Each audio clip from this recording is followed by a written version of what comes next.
এবার বিএনপির মহাসচিব মির্জা ফখরুল ইসলাম আলমগীর আওয়ামী লীগকে রাজনৈতিকভাবে ফিরিয়ে নিয়ে আসার পূর্ণ গ্যারান্টি দিয়েছেন।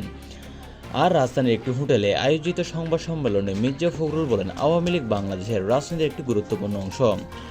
জুলাই গণঅভ্যুত্থানের পরে দেশে যে রাজনৈতিক শূন্যতা তৈরি হয়েছে তা পূরণ করতে আওয়ামী লীগকে স্বাভাবিকভাবে গণতান্ত্রিক প্রক্রিয়ায় ফিরিয়ে নিয়ে আসা আমাদের দায়িত্ব।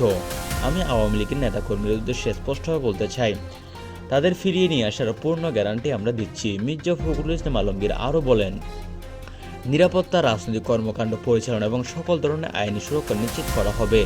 কোনো ধরনের হয়রানি বা নির্যাতনের শিকার হতে দেওয়া হবে না। আওয়ামী লীগকে ফিরিয়ে আনার মাধ্যমে সত্যিকারের বহুদলীয় গণতন্ত্র প্রতিষ্ঠিত হবে। এটি বিএনপির পক্ষ থেকে একটি দায়িত্বশীল ও ঐতিহাসিক সিদ্ধান্ত।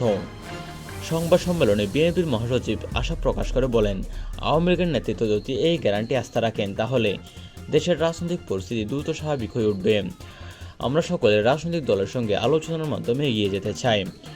এই ঘোষণার পর রাজনৈতিক মহলে উল্লেখযোগ্য প্রক্রিয়া দেখা গিয়েছে। এটিকে অনেকে বিএনপির রাজনৈতিক পরিপক্বতার প্রমাণ বলে মনে করছেন।